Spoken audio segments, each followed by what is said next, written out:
Shalom à tous et à toutes. On va se préparer ensemble à ce grand jour de Yom Kippourim. Et on va parler ensemble des 5 interdits. Vous savez tous que Yom Kippour, on a essentiellement 5 interdits de la Torah. Alors évidemment, Achila Shtia, évidemment, on ne peut pas boire, on ne peut pas manger. Et également Sicha, on ne peut pas s'enduire d'huile, mettre des crèmes. On ne peut pas Rechitza, on ne peut pas se laver. On ne peut pas, bien entendu, Neyat Sanda, on ne peut pas mettre des chaussures en cuir, et Tashmi Shamita, on ne peut pas avoir de relation conjugale.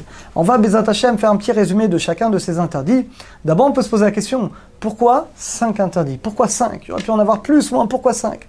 Alors, le Maharal de Prague nous dit dans Drush Shabbat Tshuva quelque chose d'extraordinaire. Vous savez qu'au niveau de notre Neshama, il y a 5 niveaux. Il y a Nefesh, Ruach, Neshama, Chaya, Yechida. C'est finalement les 5 niveaux, les 5 parties spirituelles de notre Neshama. Eh bien, dit le Maharal, finalement, ces 5 interdits vont permettre à ces 5 dimensions de notre Neshama de pouvoir sortir, de pouvoir finalement s'extérioriser. Et c'est vrai que le jour de Yom Kippour, on le sait, on dit Baruch Shem Kevod Malchuto à voix haute, comme les anges, parce qu'on est au niveau des anges. Mais en réalité, on n'est pas au niveau des anges, on est plus que les anges. Pourquoi? Chaque interdit, en réalité, c'est un propulseur. Chaque interdit va révéler un niveau de notre Neshama et va finalement pouvoir nous élever. Dans tous les interdits, on comprend tous les interdits. Il y en a un qui est un petit peu bizarre, Niat Sandal. C'est quoi cette histoire de chaussures en cuir?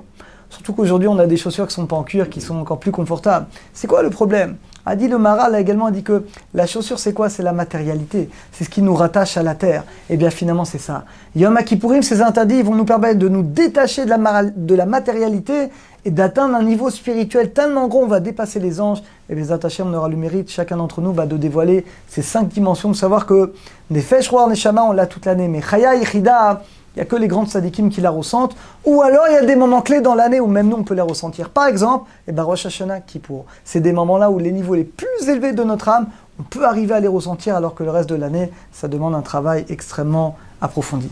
Alors, on va, Bezat Hashem, faire un petit résumé de chaque interdit. Manger et boire, bon, c'est la chose la plus connue, la plus répandue. Tout le monde connaît ces interdits. Même si quelqu'un oublie, il prend un fruit, il fait une bracha, avant de goûter, on ne peut pas le goûter, parce que là, c'est un interdit de la Torah qui est extrêmement grave. Donc évidemment, on ne peut rien boire, on ne peut rien manger. Un malade en danger, à qui le médecin dit qu'il est obligé de manger, il faudra espacer tous les 10 minutes et manger donc des mini sandwichs. Le mieux, ce serait de peser ça avant la fête. 30 grammes, de ne pas dépasser 30 grammes tous les 10 minutes. Et pareil, des petites gorgées, moins de mélolugmav. Donc pareil, des petites gorgées de 30 grammes tous les 10 minutes. Ça, c'est s'il y a des malades en danger qui ont besoin de boire et de manger. L'interdit de Sicha, je passe rapidement également. On n'a plus tellement l'habitude aujourd'hui de s'enduire d'huile, de crème, donc évidemment que dans ce cas-là, on ne peut pas. Rechitza, de se laver. Alors là, il faut faire attention.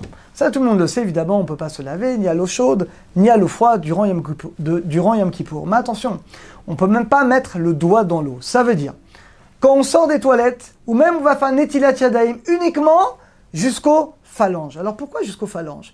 Alors d'abord, il faut savoir qu'en réalité, d'après le Shulchan Aruch, toute l'année, on pourrait faire Netilat Yadayim en s'arrêtant aux phalanges. Néanmoins, le minag, et c'est ramené pour différentes raisons, on a l'habitude, le minag, est de faire Netilat jusqu'au poignet pour sortir de toutes les discussions.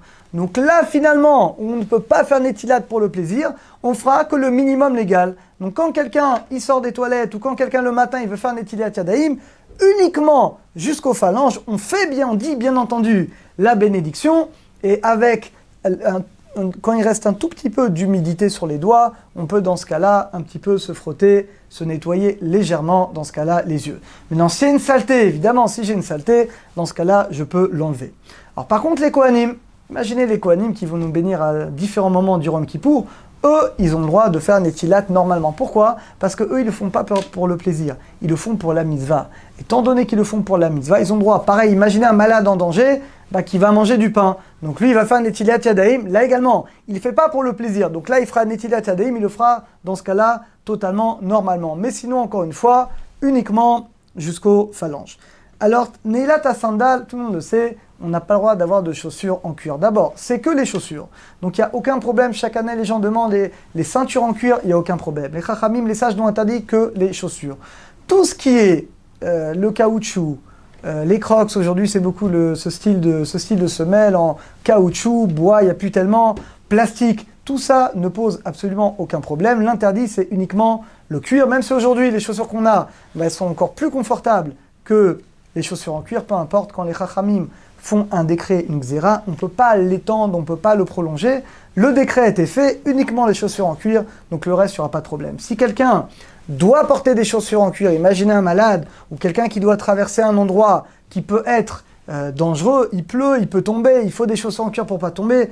Dans ce cas-là, dans des cas comme ça de force majeure, on pourra permettre. Il faut savoir que les chaussures en cuir ne sont pas mouxées, donc on aura le droit de les déplacer, parce qu'il y a des cas où on a dit un malade ou quelqu'un qui a des problèmes, je sais pas, qui a des problèmes aux pieds, qui doit mettre des chaussures en cuir pour des raisons médicales, qui doit traverser des endroits où il risque de tomber, dans tous ces cas-là, il pourrait les porter, donc les chaussures en cuir ne sont pas mouxées. Tashmi Shamita, les relations conjugales, alors c'est très simple, on doit considérer la femme, quoi qu'il arrive, comme si elle était Nida. C'est comme si elle était Nida, ça concrètement, même si la femme est pure, on va séparer les lits, évidemment on ne peut pas dormir avec elle, évidemment on ne peut pas la toucher, donc on va respecter les règles de Hachakot, les règles de distance, de la même manière où elle est Nida. Alors Bezat Hashem, qu'on ait le mérite, chacun d'entre nous, de bien respecter ces 5 interdits, et qu'on ait surtout le mérite que grâce au respect de ces 5 interdits, eh ben on pourra révéler les 5 parties de notre Neshama, et qu'on ait le mérite de faire une tchouva, une réparation, une tchouva complète, et de réparer tous nos niveaux d'âme, et qu'on soit zoché chacun d'être inscrit dans le livre de la vie, avec des bons décrits pour nous, pour nos familles, et pour tout le klal Israël. À très bientôt, Khatima Tova, et Chag Sameach à tous.